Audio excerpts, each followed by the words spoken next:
Entonces arrancamos con nuestro tema del día, es la segunda parte de las tuberías forzadas. En el encuentro anterior habíamos visto que, bueno, una cantidad de temas que íbamos a analizar. Vimos estos tres conceptos básicos técnicos y económicos de las tuberías forzadas, algunos conceptos sobre estabilidad de funcionamiento y en los casos en que fuera necesario, el cómo detectar la necesidad y la localización de una chimenea de equilibrio. Y por último estábamos viendo algo de materiales alternativos utilizables, que después también les dejé algo de material para continuar viendo. Bien, nuestros temas de hoy son las condiciones de implantación de las tuberías forzadas, las bases para la definición del trazado planialtimétrico, las bases para la determinación del número de tuberías, su espesor y diámetros, es decir, el dimensionamiento de las tuberías forzadas, y elementos de operación y accesorios que van en estas tuberías forzadas. Comenzando con el primer tema, en cuanto a las condiciones de implantación y disposición en el terreno o en el conjunto de obras de las tuberías forzadas, vamos a ir viendo de acuerdo a los tipos de aprovechamiento que fuimos analizando anteriormente. En primer lugar, respecto de las centrales a pie de presa, y en pantalla pongo un esquema para recordarlo simplemente.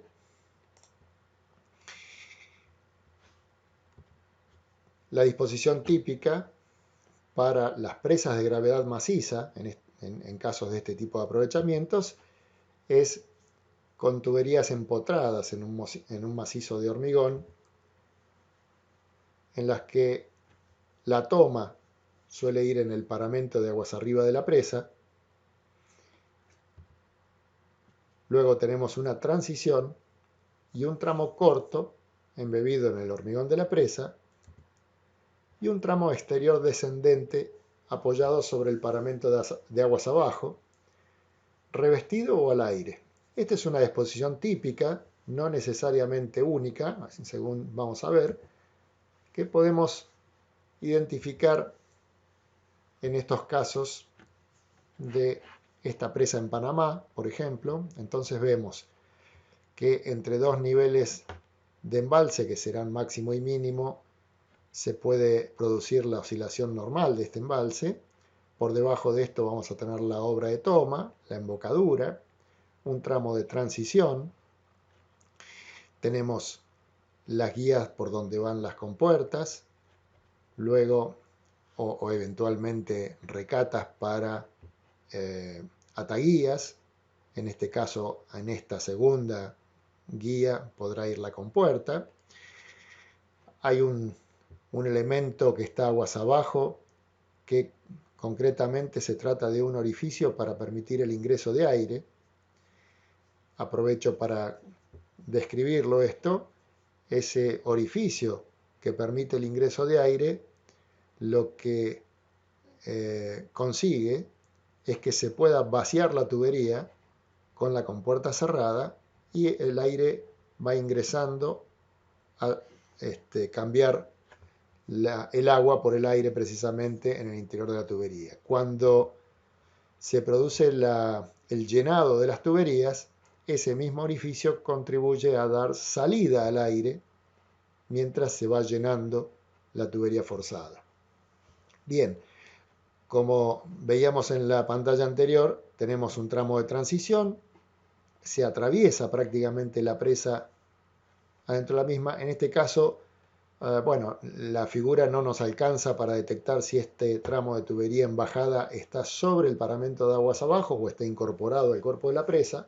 En el esquema de la derecha, sí es mucho más claro que la tubería va apoyada sobre el paramento de aguas abajo de la presa.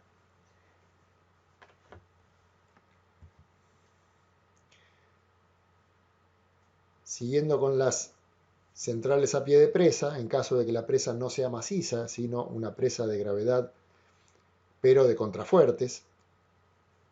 Frecuentemente la tubería o las tuberías se colocan entre los núcleos de los contrafuertes y suelen ser perpendiculares al paramento de aguas arriba de la presa. En tal caso, fíjense que tenemos una tubería que tiene un tramo recto que atraviesa toda la presa y continúa luego de la presa hasta la curvatura final para ingresar a la central. Otra disposición dentro de lo que es una presa de gravedad de contrafuertes, como es el caso de Itaipú, es bueno, la misma que veíamos al principio para las presas de gravedad maciza. Una tubería que comienza con una toma en la presa, una embocadura en la misma presa, pasa por las compuertas, el orificio de ingreso de aire, y luego desciende por encima del paramento de aguas abajo. A diferencia del primer caso que veíamos para la presa de gravedad maciza, Itaipú es una presa de gravedad pero de contrafuertes, entonces acá en esta maqueta fotografiada podemos ver la zona hueca de la presa por fuera del núcleo de los contrafuertes. Y en la foto se ve claramente el tramo de tubería que llega a quedar por encima del nivel de este piso, por donde están las zonas de tránsito en las playas eléctricas, y vemos un tramito de la tubería que llega a quedar a la intemperie por debajo de la curva que está revestida con hormigón. Una vez que se supera ese piso que les decía, la tubería continúa por dentro de la misma edificación de la central hasta ingresar a las turbinas. Ahí tenemos un detalle de la zona de la obra de toma, en donde podemos ver la zona de las rejas, la transición hacia la zona en que se emplazan las compuertas, el orificio para el ingreso de aire y toda la curva superior, incluyendo, como puede verse, hay una zona rayada que pretende mostrar en forma destacada un hormigón distinto que consiste en el anclaje que va a tener esa curva a la presa que también es de hormigón.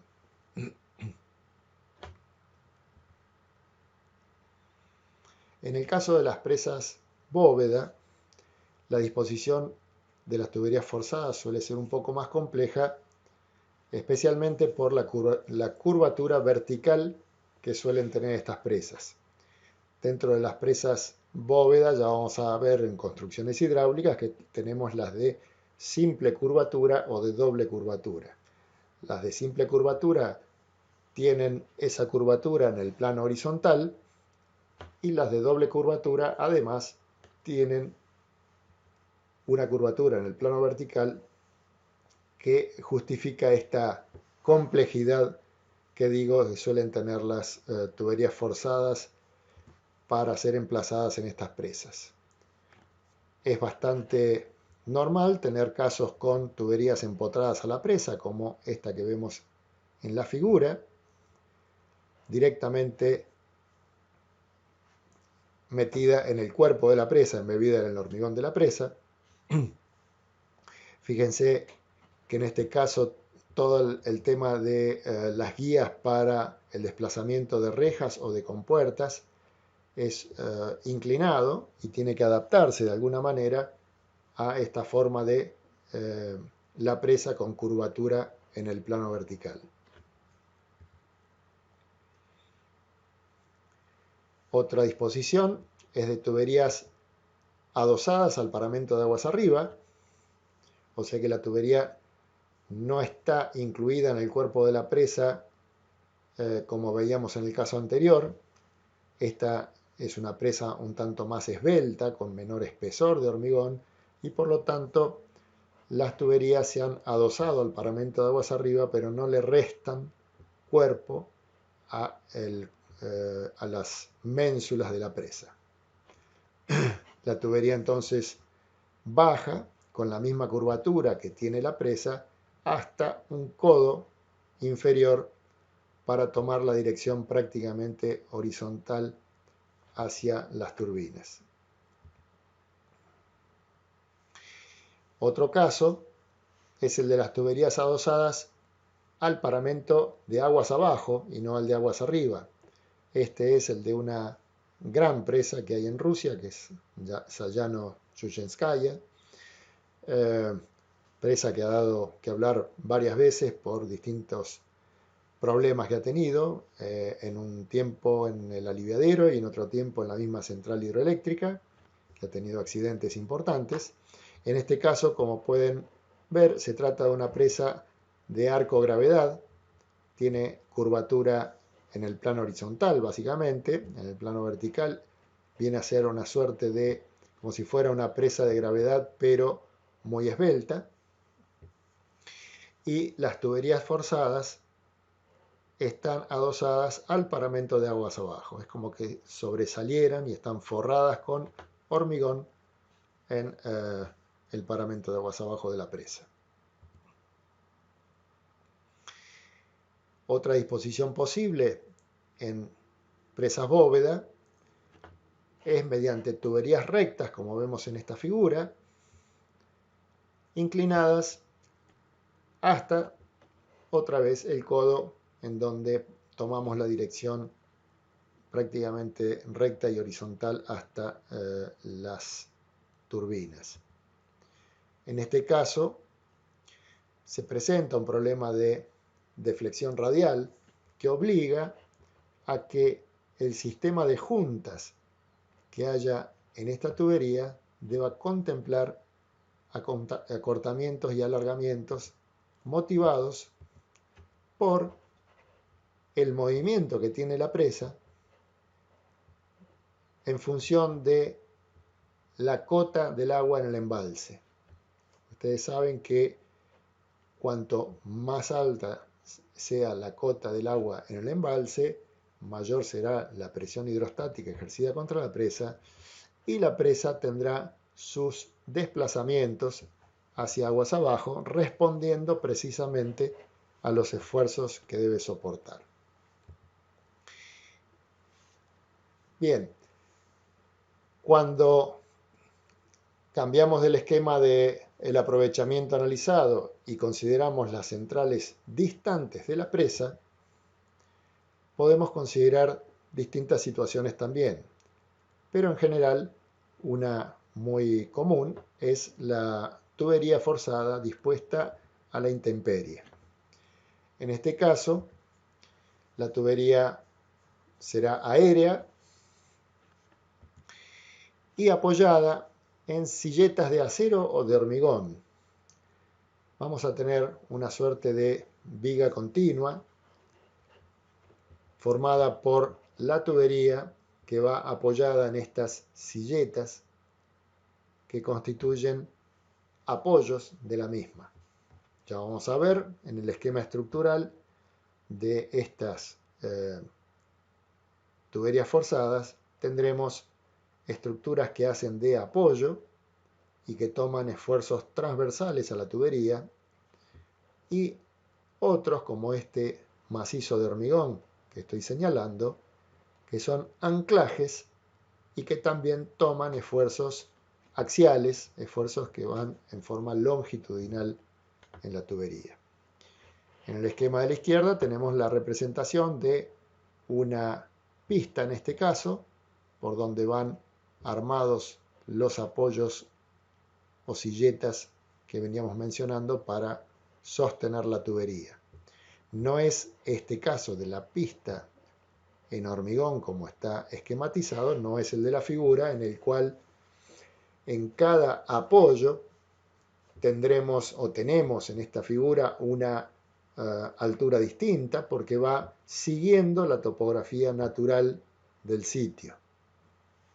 Aprovecho esta foto también para mostrar otro elemento que habrán percibido quizás, que son estas vallas colocadas en el faldeo. Este esquema, estas vallas colocadas en el faldeo, suelen ser para resistir avalanchas que pueden ser simplemente de nieve o muchas veces de rocas, es decir, derrumbes, y que en el caso de ocurrir derrumbes podrían llegar a dañar la tubería que está en el fondo de esta bajada, de este cañadón, de este valle.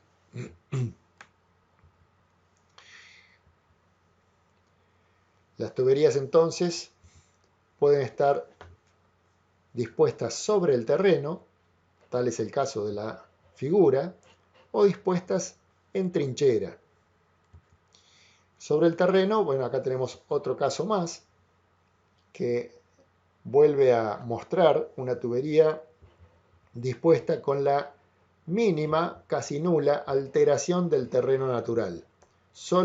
La alteración consiste solamente en la construcción de los apoyos que van a soportar la tubería. La tubería está dispuesta a una altura suficiente como para no interrumpir el pasaje natural de la fauna en la zona y no produce, como decía, más alteraciones que las propias de su presencia. En cambio, en trinchera, lo que se hace es construir una pista por la cual va a ser desplazada la tubería ya con apoyos de tipo uniformes. Esa pista podrá tener esa trinchera, esa suerte de zanja o acequia, podrá tener una terminación prácticamente natural, como en este caso, o en muchos otros casos tendrá sus pistas revestidas con distintos materiales, típicamente con hormigón, a efectos de evitar que esta excavación, esta trinchera que se ha excavado en un faldeo para dar paso a la tubería forzada, termine dando lugar a un tremendo fenómeno erosivo dado por el agua bajando por la trinchera. Si tuviéramos un material muy susceptible de ser erosionado y el agua baja por la trinchera, seguramente que iríamos a tener problemas que conspiren contra la estabilidad misma de la obra y su durabilidad. Ahí vemos otro caso en esta foto con una pendiente mucho mayor, en donde pueden ir observando también que las tuberías tienen una cantidad de apoyos y algunos anclajes, algunas zonas donde hay un elemento mucho más importante que resiste los esfuerzos axiales. Y en este otro caso podemos ver, además de la trinchera propiamente dicha, con sus tuberías, sus apoyos y sus anclajes, podemos ver una pista con una vía instalada para poder hacer el montaje o eventualmente el mantenimiento futuro a través de algún vehículo que se desplace por esa instalación.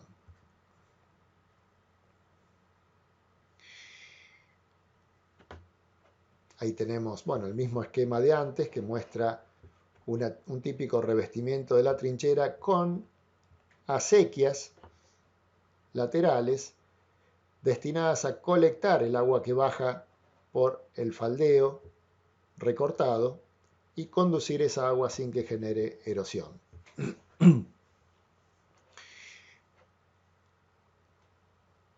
Otro elemento que podemos ver en la foto de la tubería verde, esta de la izquierda, tenemos apoyos, tenemos un gran anclaje y acá, como anticipo, podemos observar la existencia de una junta de dilatación. Como concepto general, como adelanto del tema del trazado planialtimétrico, vemos que inmediatamente después del anclaje siguiendo un sentido hacia aguas abajo, tenemos en este caso una junta de dilatación. Otra disposición de las tuberías forzadas puede ser enterrada. Cuando la tubería va enterrada, puede ser enterrada directamente en una zanja, cubierta con suelo u hormigón, y en tal caso el apoyo será continuo y el comportamiento estructural totalmente distinto. El dibujo de la figura responde a uno de los manuales que creo que les he pasado vez pasada, de algunos de los materiales de tubería, posiblemente de polietileno o de poliéster reforzado con fibra de vidrio, en donde se da el esquema que indica la necesidad de una cama de asiento para el apoyo de la tubería, la zona de relleno con material clasificado, la zona superior de tapada mínimas y, por supuesto, lo que va a exigir cada material en cada situación. Otra condición de instalación de las tuberías es en galería. En este caso podemos ver tuberías instaladas en túneles, pero la tubería no ocupa la sección completa del túnel, sino que ocupa una parte, es decir, está instalada, el túnel sirve de pasaje para la instalación de la tubería, pero además puede servir de pasaje para la instalación de cableados e inclusive para comunicación a través de caminos o senderos de inspección. En el caso de la tubería de la izquierda podemos ver un espacio para caminar, podemos ver el trazado de cableados y una tubería que cuenta con este espacio para hacer, por ejemplo, el trabajo de pintura y inspección y pintura que habrá que hacer a lo largo de la vida útil. En el caso de la foto de la derecha, si bien no conozco el caso de qué se trata, sugiere la foto que este túnel se inunda hasta una cota bastante importante y esta tubería que va en galería queda totalmente inundada.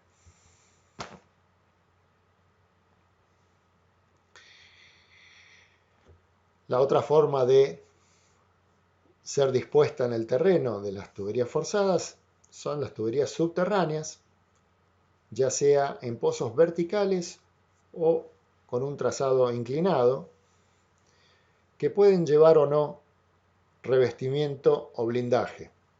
Es decir, podemos tener tuberías forzadas que sean directamente túneles forzados, sin revestimiento, en donde el agua escurra por la misma excavación en la roca, en aquellos casos en que tenemos roca de buena calidad que van a representar muy poca pérdida de agua y pérdida de energía, porque se les podrá dar una buena terminación. Y en el caso general, esas excavaciones serán revestidas o blindadas. Se habla del blindaje cuando estamos construyendo una tubería forzada de acero dentro de ese túnel y estamos rellenando e inyectando inclusive el espacio que queda entre la tubería y el túnel excavado, de tal forma de que al ser llenada la tubería y recibir toda la presión a la que va a funcionar, pueda colaborar en su resistencia tanto el mismo acero de la tubería como el relleno circundante de hormigón y la roca misma. Ahí tenemos en este dibujo de la derecha un caso de un túnel con la tubería incluida y el espacio restante totalmente relleno en hormigón. Bien, respecto del trazado plano y altimétrico de las tuberías forzadas, comencemos por revisar la información que vamos a necesitar disponer para poder hacer el trabajo. En aprovechamientos que no tienen chimenea de equilibrio, o sea, fíjense, habremos hecho un análisis previo y ya sabremos si nuestro aprovechamiento va a requerir o no de la instalación de una chimenea de equilibrio. Si no lleva chimenea de equilibrio, ¿qué vamos a necesitar? Niveles de embalse mínimo y máximo.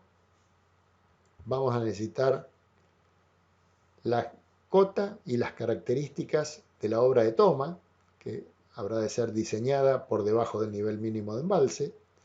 De hecho, es un tema de trabajo práctico que ustedes van a ver en detalle. Conocer el perfil del terreno natural y la cota de implantación de la o de las turbinas.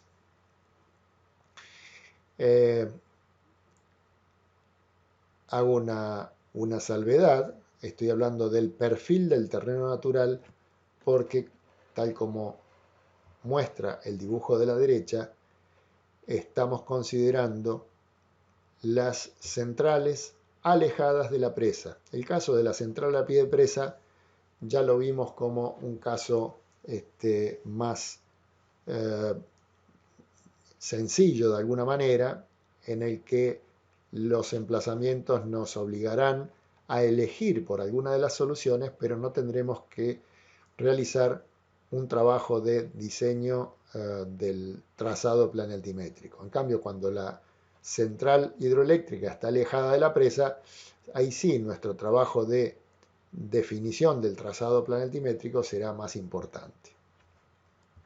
En el caso de que nuestro aprovechamiento lleve chimenea de equilibrio, deberemos conocer todos los mismos datos que vimos arriba, en el caso sin chimenea de equilibrio, más el trazado y las características de la galería o tubería de aducción, es decir, del tramo previo a la chimenea de equilibrio, y las características de la chimenea de equilibrio. Acá, por supuesto, que hay un trabajo en este tipo de instalaciones, en donde vemos la tubería o túnel de aducción, la chimenea de equilibrio y la tubería forzada. Hay un trabajo de aproximaciones sucesivas porque el proyecto del túnel de aducción y de la chimenea de equilibrio están íntimamente relacionados también con el proyecto de tubería forzada. Entonces, hay un proceso de optimización del conjunto que debe realizarse en forma de aproximaciones sucesivas.